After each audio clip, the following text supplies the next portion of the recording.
please participate. You're not. There's a hand back there. Yeah, hi, please. Hi, I'm Kelly Kessler. I'm an artist, and I moved to Nashville from Chicago. And Chicago, I understand, is one of the most segregated cities in the country. Northerners, in my experience, like to think that the racist problem is in the South. But I grew up in Chicago, and I know there's plenty of racism there. I want to quickly share an experience where I went to high school. I also worked for a daycare center in the neighborhood. It was a mostly black neighborhood. Most of my kids in the daycare center were black. I remember distinctly waiting for my bus to go home, cross town to my white neighborhood, and looking down a couple blocks, not that far, and seeing a squad car pull over where some of my kids were, 10, 11, 12. And the cops peeled out of the car. This is the mid-70s, and started slapping my kids around. And I'm 16, I'm white, and I'm looking down the street at police, the authority, slapping my kids around. My kids weren't doing anything. They were walking down the street. And I think part of what pulls me in this discussion, and part of what I'm waiting to hear in the discussion is, there is systemic racism in our country. And most of the time, I have the option of ignoring it if I choose to, because I'm not encountering. I appreciate your description. If I see this symbol, should I think about my surroundings? Should I think about my encounter with the person carrying this symbol? But there is danger and there is oppression when that symbol isn't shown. It's all the time. And my friends who are not white don't have the option of not thinking about that. They don't have the option of not growing up without that constant experience. And for me, living and growing up in a more diverse context doesn't keep me from inculcating the racism that's in our country. And this is part of why I'm so glad to be here, and I welcome everyone speaking up and saying whatever's in your heart and on your mind in this context, because there's so much I don't know, you know. But I'm so, and I certainly don't think I have anything to tell Southerners about how they ought to think about this issue. It's the power of expression, the protection of that right is so important, but it's not the only right in the room. And I think that's why this particular context is so challenging to all of us. So I appreciate the panel taking on this job, and Julie, I really appreciate you on this job. Thank you. What's interesting to me, and I did the exact opposite of Jason. I was born in Nashville, I was in the South my entire life, then I went to school in Boston, which, my God, is racist. Oh my heck, God. And the best part, like, the South, at least I can see it coming. Like, I see it, like, I'm like, oh wait, you're wearing this shirt, I can move just like across the street, it's fine. I'm thankful for this place. It is a beautiful thing. I know where it is. Moving to Boston, I was just absolutely floored at, like, just the segregation and this entire sense of credentialing.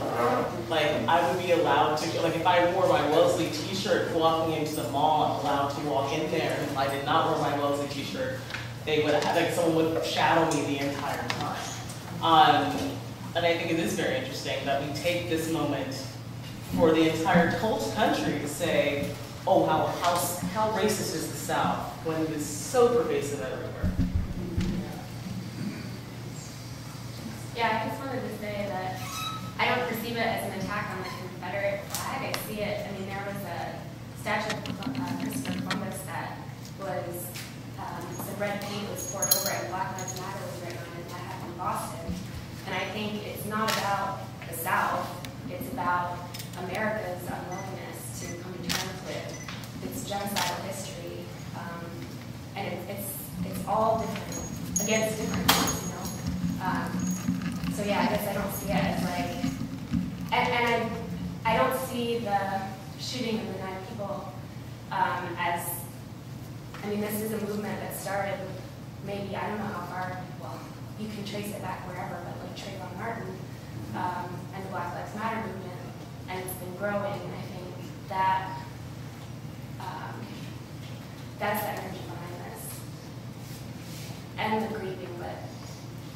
bigger than just this one incident. I think you raise a great point. Really what symbols do become the face for something so much bigger. Ideas, memories, histories for something so much bigger. So I'm glad you made that. Still, I feel you could eliminate all the Confederate battle flags that exist in the planet, you put them all in one pile and burn them, and you're still going to have a racist country. Absolutely. Yep. So, I'm kind of going off the cuff and maybe it's dangerous. Confessional, recovering drug addict, alcoholic, 15 years. At some point in recovery, you realize that the drugs and the alcohol are just a symbol of a deeper problem. Bear with me. Is racism just a symptom of a bigger problem? Because, you know, you're talking about like, I mean, the attacks on them. Yeah. You know, that's worldwide, and it has been forever. You know, I think about at some point in this discussion, I thought about the Native Americans, and when they see the American flag all over their land, you know, what does that mean? Where's that dialogue? What does that raise in them? I have no idea. I have no context. I have no Native American friends that I've dialogued with. So, do you treat the symptom? Like, how long will treating the symptom last before you have to treat the larger spiritual ailment? It's just human. So I want to push back against that just slightly, because I think that it's really important to not mistake wanting to deal with the Confederate flag's placement in our public society as dealing with the issue of racism. It is absolutely something else. It is absolutely a window dressing to some extent. We have gaping wounds in this country, but I think that we have to stop sanctifying some of the people and imagery that produce some of those wounds. I think that we occupy, as white people, a very privileged place where we get to go into a room and not immediately think of the makeup of that room in terms of race until it is useful for us to, and when we are looking to show diversity. But I think that this isn't about Sheila B being a bad person or anything like that, of course. But I think that it is hard to look at that painting, knowing where it stands in a restaurant where people are not deeply engaging with art. And to some extent, even if they are engaging with that painting, whether or not that critique is deep enough, whether or not that work speaks to allow like the knowledge of what the symbol has meant in the South, and what has changed, in my opinion, in the wake of the mass shooting, that I think we shouldn't distance ourselves from too much. I think that there's very much an aspect of us that wants to be like, here is a person who's mentally ill and we are not responsible for this. But I think a large part of how he was radicalized in the wake of the Trayvon Martin decision. Like they've traced back to find that out. So we can't ignore the fact that the current discussions we're having in society produce this person. This is not someone that we can distance ourselves from. We raised this person, and the actions that he's taken are on us as well. And I think that it's really important, and I'm sorry for talking so long as a white person, but I think we have to really, the thing that really changed in this specific discussion is that people watched this horrible act and realized that people grieving were sitting there under that flag that went up, not as people just not letting go of this war, but specifically to protest civil rights. And I'd like to think that that softened some hearts that previously wanted to just talk about that as heritage, and to realize that that is a ghastly thing for those people to have to suffer under. And I think that's why the discussion about the Confederate flag is happening now, because people have realized how hurtful it can be. Yes, and so I just think it's really important to think about casual usage of this, and if we as white artists get to, I think that we have to be really careful. That's not something that we should use lightly. And I think this was not a sufficient critique in the work. But can I ask you a quick follow-up question? Why did you apologize today? I'm sorry for talking so long as a white person. Because part of what I was hoping for with this is to center people of color who specifically, I think, could be hurt by this image. You know, that was definitely my hope in watching this panel reform develop, was that I think those are the voices that we need to hear more than mine. But I wanted to respond specifically to that aspect.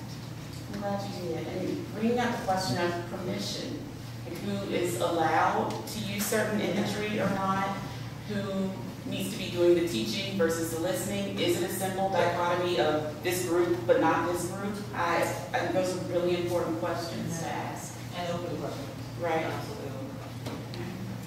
You know, I think art is sacred, you know. I just, you know, when it comes to the canvas, I think, you know, every artist that approaches it has to go with their own spirit and their own consciousness about what they want to paint. You know, when you start trying to tell people what they can and cannot paint, you're ruining that very spirit. And let me just tell you, it's like this, you can extinguish someone's creative spirit so quickly, you know, and I don't think anyone is saying to do that. I think it's about appropriateness, it's about timing. When I was talking to my great friend Bob Sherman, who's sitting right over there, he said, maybe not now is the time. Maybe just right now is not the time to get sort of decisive about one side or the other. Let sort of some healing happen, because things are very volatile, you know. But I do know when it comes to art, you know, it's a very sort of thin ice when you start saying, should we include this symbol, should we not include this symbol? I think ultimately the public will tell you whether your art is acceptable or it's not acceptable. And what was acceptable 5 years ago, things change, and now they're not acceptable. And I think the public will tell you what is, as my friend Skip Anderson told me the other night, they will tell you what is appropriate and what is not appropriate. But I don't think we should sort of gang up on artists and sort of say, you can't use this and do that. Because it's a very, you know, artists are very sensitive human beings. Obviously, that's what they do, they create things. So you've got to nurture that at the same time. I'm having a crisis right now of my stupidity and not reaching out to you. The fact that you are sitting right next to this panel right now. This is Adia, and Adia is a freaking genius. If you don't know who she is one of the most gifted musicians alive right now, and all of her writing. I'm sorry I'm doing this to you. Her work deals, she's one of the bravest, most wise women. I mean, to be as young, stunning. I'm dying to hear what you have to say. Well, I get it all from my mom. Back to the Black Lives Matter movement in the wake of Trayvon Martin's killing, I think what it did for a lot of young people of color is it stirred this desire in us to challenge the American narrative by the simple statement of Black Lives Matter. It's almost been issued as a question, don't they? Prove it, show it. You know, I think Black Lives Matter, it's gotten past a lot of the distractions of respectability politics, and maybe if black kids would pull up their pants and stop having sex, you know, past what the real problem is. And it was all summed up brilliantly by a Ta-Nehisi Coates quote in which she said, "There's nothing wrong with black people that the complete elimination of white supremacy can't fix."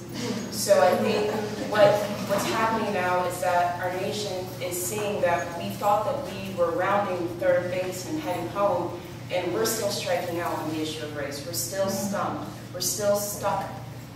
We're still stuck at that. When issues like this come up, you know, it was almost perfect. It was written almost like a Law and Order episode. Disgruntled young white male goes to a black church where the Negroes are praying, and he slaughters them. And before doing so, he says, "It's because you rape our women and you're taking over." These are things from 1915. These are tropes of the evil raping, you know, black men. And this still finds credence in our culture right now. And I think it's making a lot of, frankly, white people uncomfortable to know that this is your problem to deal with, and you haven't done it yet. You've deflected, you've tried to make it our problem to fix for you, but this is a problem that you guys have to come together and fix. And that's one of the things that I like about, that I find so encouraging with Black Lives Matter, is because we know where we stand. You guys need to join us. And so issues like the flag, the Confederate flag, I'm born and raised in South Carolina. I was raised under that flag. The flag is indicative of a much bigger problem that's never been handled with honesty in this country. Why do white people feel superior to others? Why do you need that? Who are you without your whiteness? Why was white constructed? Where are we? Like, what's the conversation that we're willing to have? We can talk about the flag, but the flag is just indicative of something bigger. Yeah.